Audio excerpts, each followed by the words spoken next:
10 years ago this month, a shooting took place that would send shockwaves through Chicago, but it took more than a year for our city to see what actually happened to Laquan McDonald.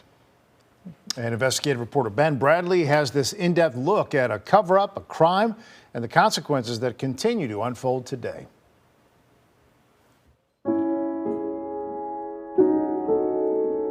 That mother instinct in her told her that her son had been murdered.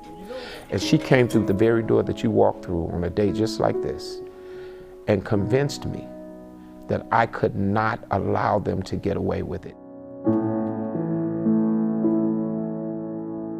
Chicago came very close to never learning the name Laquan McDonald.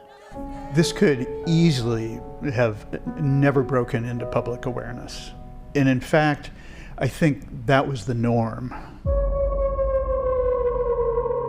A young black man high on PCP, vandalizing vehicles with a knife, refusing commands to drop it. An officer fires. The official narrative begins. And the officers are responding to somebody with a knife in a crazed condition who stabs out tires on a vehicle and tires on a squad car. You obviously aren't going to sit down and have a cup of coffee with him. He is a very serious threat to the officers, and he leaves them no choice at that point but to defend themselves.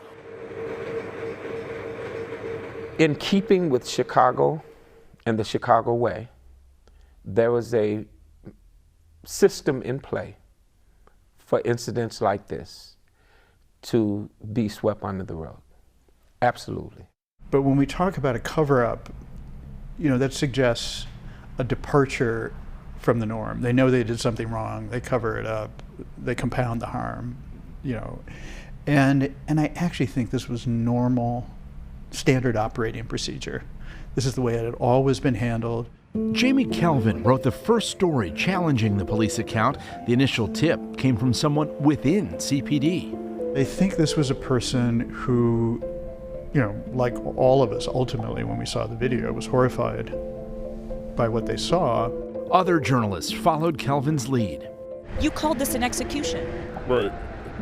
I strongly feel it was an execution, and I will not change that opinion. I mean, it's what I saw. My eyes tell me what they saw, and he was executed. This truck driver and another witness not only contradicted the police narrative, they said they were pressured to change their stories.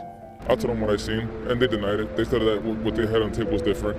But I told them no, what I seen was the truth, and they were getting mad. An entrance wound to the back of his hand, but not an exit wound, which meant he was prone on the ground. The autopsy report told its own story. When we saw the extent and nature and location of the injuries, we realized that this was something very significant. 16 shots and a cover up! 16 shots would become a rallying cry, but for more than a year, the public didn't know the full story. They hadn't seen the police dashcam video, which was placed under seal when the city quickly settled with McDonald's family for $5 million, a settlement that was offered before a lawsuit was even filed. I think City Hall wanted to delay the release of the video as long as they could. Tell me your initial reaction when you saw that video. You're not going to be able to put it on TV, but there was some expletives involved. Gary McCarthy was a hard-charging former NYPD boss in charge of the Chicago Police Department. He says Mayor Rahm Emanuel, in the midst of a re-election fight, seemed to have a sixth sense of the situation's radioactivity. He picked up the phone immediately and I said, Mayor, we have a problem. And I told him about the video, and I told him the officer fired his entire magazine, and it's going to be a problem moving forward. And we talked about it probably for a minute, and then there was kind of like a silence. And he said, anything else? So the truth of the matter is you can't blame a man for what he didn't see. And you believe he didn't see it? I believe he didn't see it.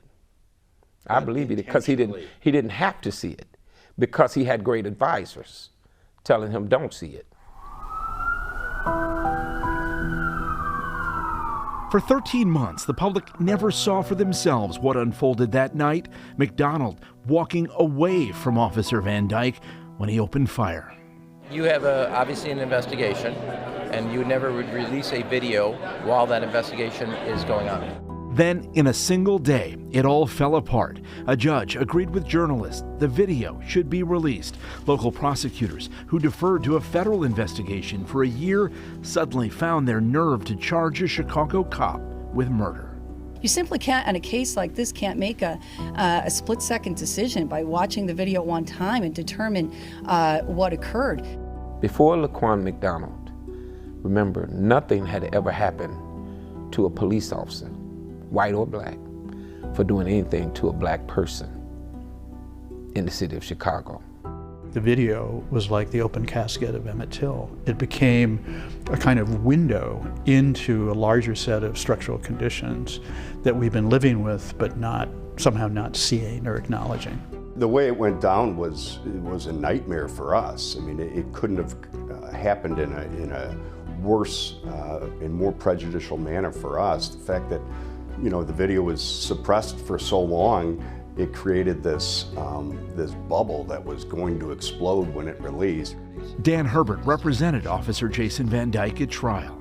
We knew that if he was convicted of first-degree murder, that was essentially a death sentence for him. Once, you know, Laquan was falling to the ground, didn't understand the justification at that point, and I think that's where it became very problematic. Current police union president John Catanzara says Van Dyke's actions may have been explainable if he hadn't fired so many times. But at some point, I get it, faded into what the hell. My focus was just on that knife, and I just wanted him to get rid of that knife. That's all I could think. A judge, not a jury, evaluated the evidence. He waved the knife from his lower right side upwards, across his body, towards my left shoulder. And when he did that, what did you do, officer? I shot him. Van Dyke was found guilty of a lesser charge, second-degree murder, and 16 counts of aggravated battery, one for every shot fired. He was sentenced to just under 7 years in prison, but served half that time. Van Dyke is free, still living in Chicago, but remaining silent. The outrage that followed Laquan McDonald's murder contributed to the demise of at least 3 high-profile careers. Police Superintendent Gary McCarthy was fired. State's Attorney Anita Alvarez was defeated at the ballot box. And Mayor Rahm Emanuel, perhaps fearing defeat, chose not to seek re-election. But there have been bigger, more profound changes to policing in this city. 10 years ago, it was inconceivable that we'd have the level of transparency that we now expect and that the public expects. Please stop! Stop right now! Every officer is now equipped with a taser as well as a body camera, and video is released within 60 days of an incident. WGN Investigates compiled data that reveals fatal encounters involving officers are down significantly. Police shot and killed 154 people in the 10 years before Laquan McDonald's shooting, compared to 62 in the 10 years since, a decline of 60%.